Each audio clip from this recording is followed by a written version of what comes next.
As we continue to ease into the new school year, we can appreciate the role of a Nana. That added support and involvement to help our kids and strengthen relationships, it's a beautiful bonus.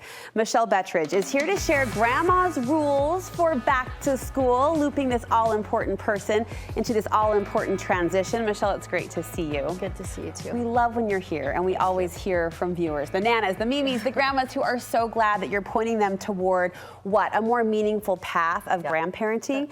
And we recognize that the involvement of grandparents in our kids' lives, that can vary. So we're not here to hurt feelings or to add guilt, but for those lucky enough to have that added support, you have ideas to help but not overstep. Yeah, and that's the key, because I think it's really important that you have that relationship with the parents, because that's usually where the breakdown comes, is with, it's never with your grandkids, it's really, are we respecting each other as adults, as adult children, as mimis, as nanas, you know, all of that.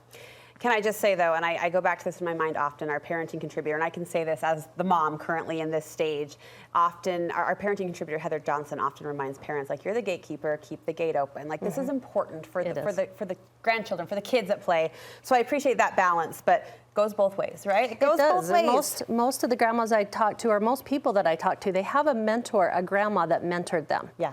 So often, and so that's an important relationship to keep open. Your first rule, your first piece of advice is to seek permission. Yeah, I think grandmas need rules, we need boundaries, we need healthy boundaries, and so seeking permission, I have grandmas that don't agree with me. They don't think that they need to ask permission, but for me, I find that if we don't ask permission, often we waste or we invest money and time in the wrong places, and it's not really needed.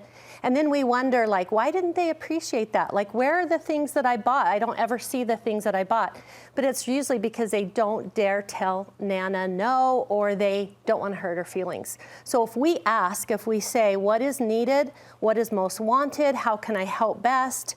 Then we know that whatever we're investing is going to be something that's going to be helpful and useful to everyone. I think just that question, I mean, I'm kind of in the camp that that question might not be needed, but I do think, that's at least our relationship reflection, I do think that it sets a beautiful, safe table. Like, I'm here as a player in this game or on this team, and that allows for that dialogue to open up. You like to do a back-to-school barbecue, but you do it a few weeks into the school year, I understand. Right, so it's not too late. I do it a couple weeks later, so then I can really engage with the kids, find out how they're doing in school, what their teachers are doing, and you know how much they love their teachers. I get to hear all of those. This looks like so much fun. Yes, yes. Just a basic barbecue with a few grandma extras. Yes, and I love to tell them what school was like for me, because it was so different, and it's even much more different than how I got my kids ready for school. Your second rule is to personalize the way you show love. Right. And I think that's just like individualizing. Sometimes I'm guilty of just doing the grandchild barbecue, the back to school barbecue for all my grandkids, almost like an umbrella. And then I just do the same thing for each one, the same gift for each one.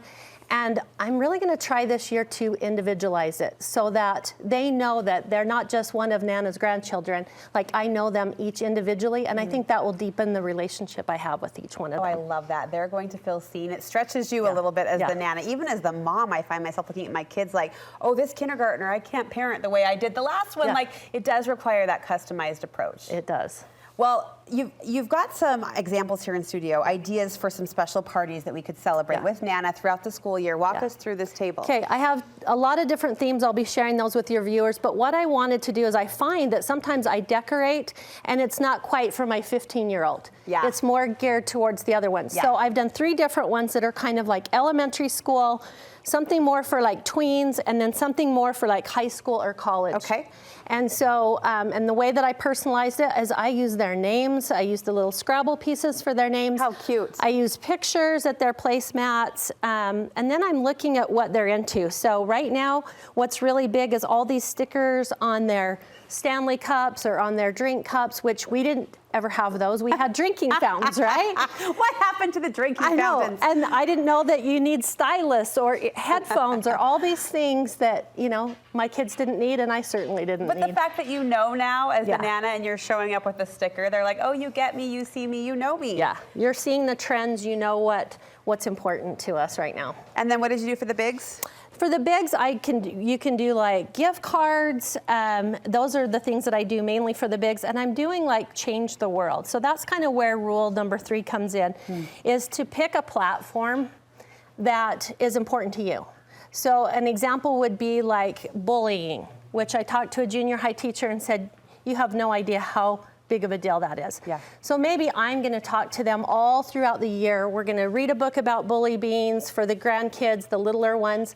For the older ones, I'm just going to ask them questions or send them text messages that are like, hey, look out for the kid that you see today that's being bullied. So I've put together a list of text messages that grandmas can send to their older kids, picking a platform, or maybe it's something like just serving.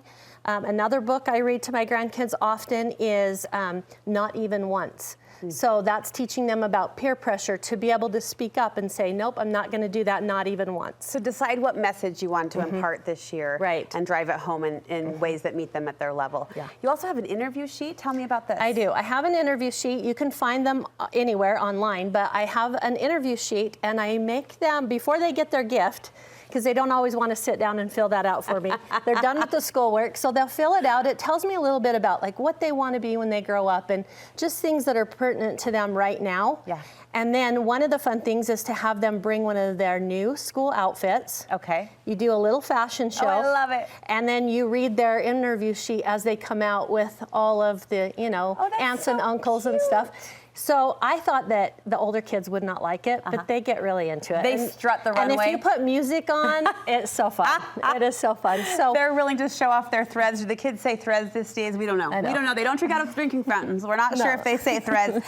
Most importantly, your final piece of advice, maybe your most important piece of advice, is to lean in and love fiercely. Yeah. And that's because as I talked with the teachers, they said the school supply that kids need the most is love supply. Like they can't get enough of that. I love that. That supply. And so they can't get enough people loving them. They can't get enough attention on them. And just individualizing that, I think, is what's going to be key for me this year. And I wanted to share that with other grandmas, too. You are a great grandma, a grandma great. So thank you so much for helping us meet you there. And thank you for these ideas and these resources that you're putting forward. How can people get a hold of those? So I will do a back-to-school bundle for all the viewers. They just need to go to my Instagram on The Giddy Grandma, and just put the word school, and I'll send them all of the bundle that I have for school. Comes right to you. We'll link you over to the Giddy Grandma on Instagram from our website too. Michelle, thank you. Thank you. Happy back to school. You're going to studio5.ksl.com as your go-to resource. We hope it is a go-to resource for you after the show and in between shows as we try to fortify you and your families with all of the good ideas to spark the memories and most importantly, strengthen the relationships.